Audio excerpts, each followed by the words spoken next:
Now, with the timing of a great actor, the Marquis entered the room, accompanied by Sido. He took his seat at the front of the makeshift stage. Sido sat down beside him. Her attention was caught by the Duchesse de Lamont, with her fashionably tall coiffure. On top, amongst an assortment of ribbons and flowers, sat a coach made out of gold thread, drawn by 6 dapple-grey horses of blown glass. "Who," inquired the Duchesse, lifting up her spyglass, "is that plain-looking creature? Can it be the Marquis's daughter? What a disappointment for him." The Marquis silenced the company. "I hope I haven't missed any of this intriguing little performance of yours, Count Kaliowski." "Not at all, my dear friend," said the Count. "As you can see, the curtain has not yet been drawn." He clapped his hands for silence.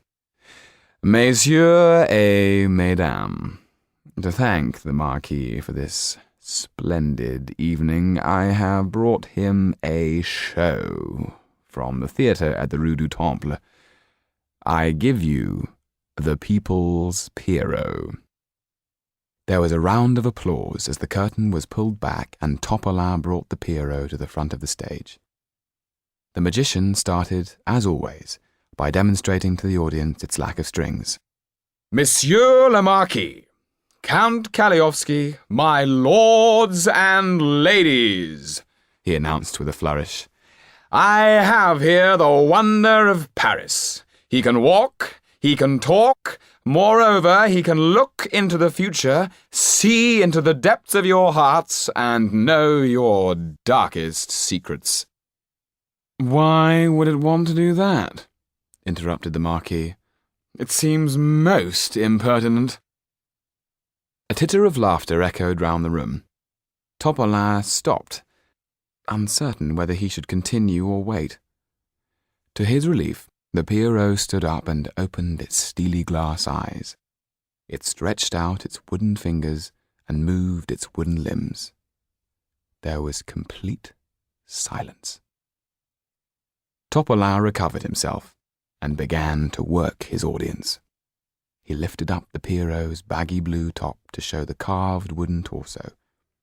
He tapped it with his hand. It made a pleasingly solid sound. "Bravo! An artful mystery indeed," said the Marquis.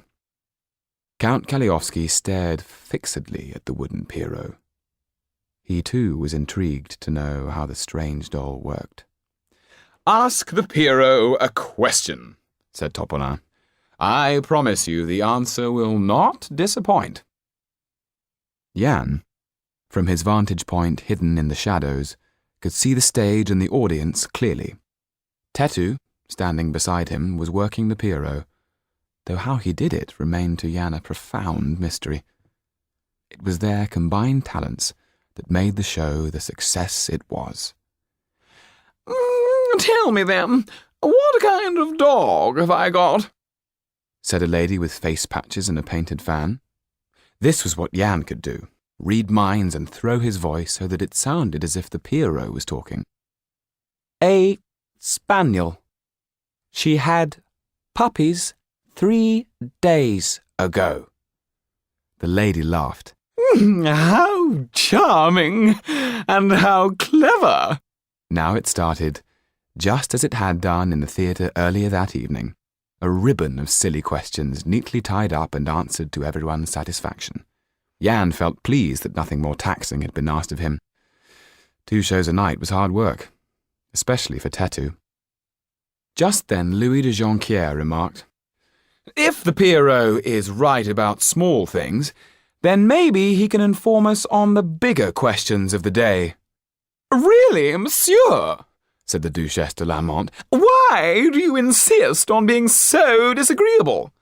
"Forgive me," said Louis de Jonquière, "but I am curious. Tell me, Pierrot, will the present regime fall?" With this question the room changed. Jan saw, in the slipstream of his mind, an audience of headless people, blood running down their fine clothes. he heard the Pierrot say, as if from many miles away, 1,000 years of French kings are coming to an end. The audience began to shift on their chairs. Topola rushed towards the front of the stage. "The doll jests," he cried. "Please now ask him a question he can answer." Louis de Jonquière pushed back his chair and stood up. "Perhaps he would care to give us his candid opinion as to whether France will evolve itself into a constitutional monarchy." "Please, monsieur," interrupted Topola, "my doll is no political fortune-teller." "But you said, sir, that he could see into the future. I'm merely asking what he sees." "Watches, snuff-boxes, trinkets, bonbons, and the like," said Topola. He felt he was losing his grip. What on earth had come over Jan that he would say something so dangerous?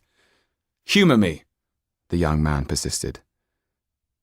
Jan looked out at all the fine ladies and gentlemen, at the emeralds, rubies, and diamonds that glittered on wilted flesh. Louis de Jonquière appeared to be holding his blood-soaked head under his arm. Jan heard the Pierrot say, "I see you all drowning in blood."